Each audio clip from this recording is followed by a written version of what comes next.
bigyan na lang sana nila ng MOA o Memorandum of Agreement ang mga PLIs, allowing them to offer a 10-year salary loan contract para naman medyo makabuelo si teacher. Isa pong comment na nakita natin sa atin po mga previous posts sa Facebook, legit naman po, pwede po ito na mangyari. Actually, DepEd order lang naman po yung katapat niyan. Tulad po nung nangyari na 3 years ang term, ginawang 5 years, DepEd order lamang po, no, yung lumabas. Tapos yung DepEd order, kung ano po yung nakaset na limits under po doon sa order na yon, a-applyan po ng mga bangko na ito ay handa silang i-offer. Kapag ma-approve ng DepEd, pwede na sila mag-offer. So, the same is true with this 10 years na salary, 10 years term ng loan sa mga private lending institutions. Pwede maglabas ng DepEd order para po dyan. Tapos, si bangko, kung sila po ay nakahanda, pwede silang mag-apply ng accreditation para sila ay authorized na mag-offer ng 10 years term. Tapos, pag approve na ni DepEd, then the banks can now offer 10 years term. That's it. Ganun lang.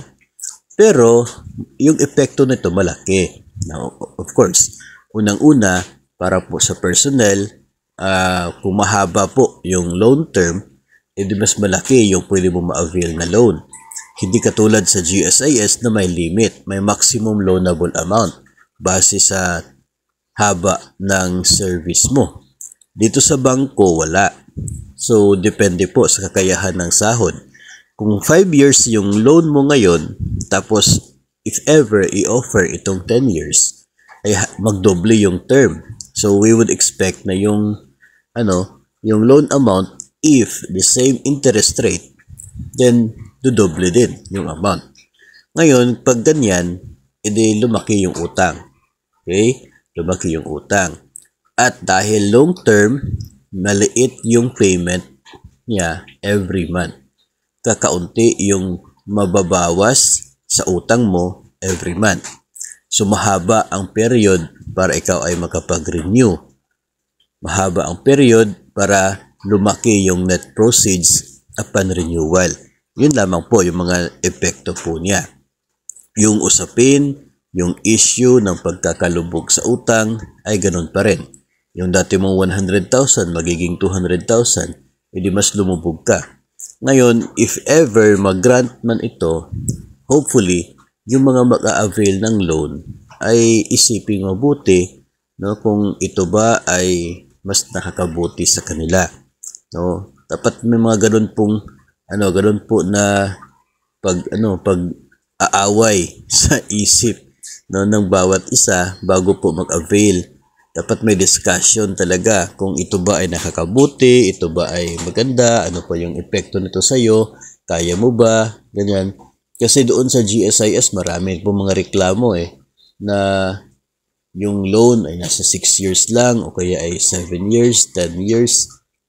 Tapos dagdagan pa natin ng dito po sa mga PLIs na ganyan po. So baka mahihirapan, no? Kasi nga yung increase sa sahod ay kakaunti lang naman po bawat taon. Tapos kapag nagre-renew ka, maliit yung magiging net proceeds, malaki na pupunta sa service fee. So yung mga ganun po na pros and cons, no, bago po mag-avail. Sana yun po yung isa sa mga isipin ng mga borrowers na gusto po na mag-avail nito. Pero wala po tayo nakikita problema if ever i-offer po yun na DepEd doon sa mga PLIs, kasi that would be like loan offer. So kapag loan offer, nakasalalay pa rin sa mga borrowers yung desisyon kung sila ba ay mag-avail sa offer na yan o kaya ay hindi. So kayo po, ano po sa palagay ninyo? Mas nakakapanahon na ba ngayon na mag-offer ng 10 years term ang mga PLIs o tama na itong 5 years na offer nila sa ngayon?